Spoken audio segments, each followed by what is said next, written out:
그래서 수원입니다. 수원은 기본적으로 가압송수 장치에 의해서 결정이 되죠. 그래서 기본적으로 이제 가압송수 장치다라고 하면 결국 기준 개수를 가지고 이야기하죠.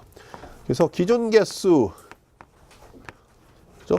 우리가 정량적으로 정해놓은 개수입니다. 그리고 실제 현장에 설치되는 게 설치 개수 이렇게 되는 거죠. 그래서 기준 개수가 만약에 20개다, 설치 개수가 만약에 18개다.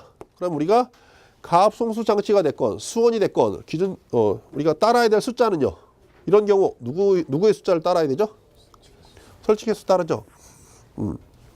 그러면 각각의 개수에 이 정도 곱해준다라고 합니다. 뭐 수원. 그러니까 얘가 성분을 비교해 보면 스프링클러 헤드 하나당 그죠? 20분이라고 하는 의미가 숨겨져 있는 거죠. 그래서 이렇게 곱해서 결국 수원량을 산정한다. 맞죠? 그럼 실제 현장에서 이렇게 하는 게 맞을까요? 틀릴까요? 현장에서 어느 현장인데 원래 그 대상처가 기준 개수를 살펴보니까 20개입니다. 그런데 실제 현장에 설치되어 있는 스프링클러 개수는 18개입니다. 그럼 수원량을 1.6 곱하기 18개로 하는 게 맞을까요? 아니면 20개 곱하기 1.6으로 하는 게 맞을까요? 20개. 시험 문제 볼 때는 이렇게 푸는 게 맞고요. 그죠? 현장에서 만약 여러분들이 공사, 감리, 시공한다라고 하면 이렇게 풀어야 됩니다. 그죠?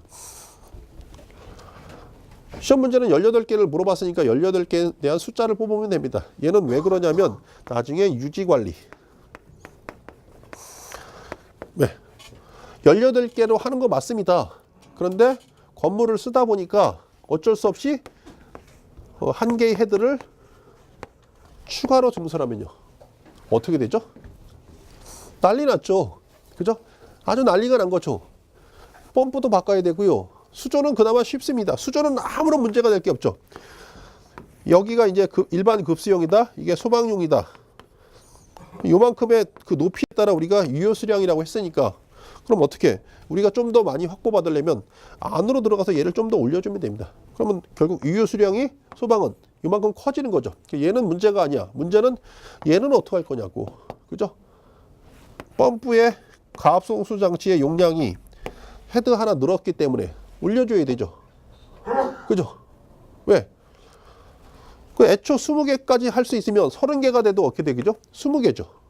그러니까 헤드를 추가로 늘려도 상관이 없어. 근데 지금은 18개로 세팅해놔서 나중에 헤드 하나 추가되면 무조건 19개 맞춰야 되고 19개 맞추려면 이게 안 맞죠. 얘는 어떻게 해결한다 선 치더라도 이게 안 맞죠. 경우에 따라 완전히 엮이면 어떻게 되죠? 배관 사이즈도 안 맞죠. 그러니까 시험 볼 때는 이렇게 푸는 게 맞고요. 현장에서 우리가 유지관리, 공사, 시공, 감리할 때는 웬만하면 이렇게 해석을 해주는 게 맞다라고 보시면 될 것 같습니다. 그래서 기본적으로는 기준 개수가 설치 개수보다 기준 개수보다 설치 개수가 크다 계산은요. 기준 개수 설치 개수로 해주는 거고요. 기준 개수가 설치 개수가 기준 개수보다 많다. 그럼 기준 개수로 해준다라고 보시면 될 것 같습니다. 그럼 이제 기준 개수의 의미는요. 큰 의미는 우리가 이제 층수에 따라 나눠놓고 있다. 10층 이하이냐, 11층 이상이냐. 11층 이상이다. 고층이죠. 그래서 11층 이상, 그 다음에 지하가 지하 상가는요. 30개 설치하고요. 그 다음에 10층 이하의 경우는 두 가지입니다.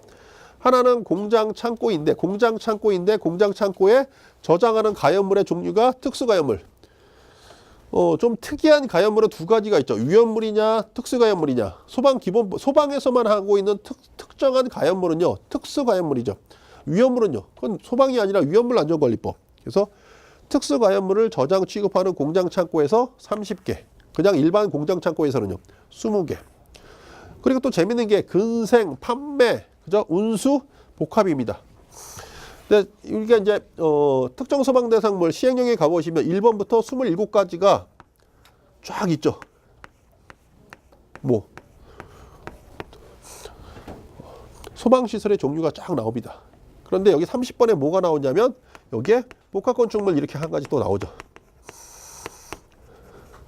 그래서 여기 뭐 근생이다, 판매다, 자동차 관련 시설이다, 위락이다, 이런 것들이 27가지의 종류가 딱 나오는데 끝에 복합 건축물에 대한 용어 정리가 한번 또 나옵니다. 뭐라고 나오죠? 1번부터 27번 사이에 그죠?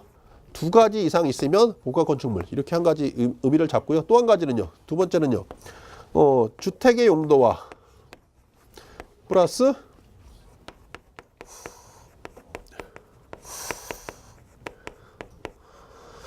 주택을 기준으로 주택과 건생, 주택과 위락, 주택과 판매, 주택과 업무, 주택과 숙박 이렇게 있으면 우리가 복합 건축물 이렇게 봅니다. 그래서 지금 이야기하고 있는 건 얘죠. 건생, 판매, 운수 또는 복합 건축물인데 좀 더 세부적으로 살펴봐야 되겠죠. 판매 또는 복합 건축물인데 기준을 뭐로 잡았다고요? 복합 건축물은 원래 둘 중에 하나 또는 주택을 복합 건축물로 했지만 스프링클러에서는요. 판매를 기준으로 잡았습니다. 그래서 판매가 있을 때만 뭐 30개. 그 밖의 것은요. 20개 이렇게 봐주시면 돼요. 판매의 복합 건축물인데 판매. 그죠? 판매를 기준으로 잡은 겁니다. 그래서 판매를 기준으로 좀 봐주시면 좋지 않을까 싶습니다. 일반 건생은요. 일반 건생은 몇 개? 일반 건생은 그 밖의 것이니까 20개. 그죠? 운수 20개. 복합 건축물. 복합 건축물인데 복합 건축물 안에 판매가 있을 때만 30개.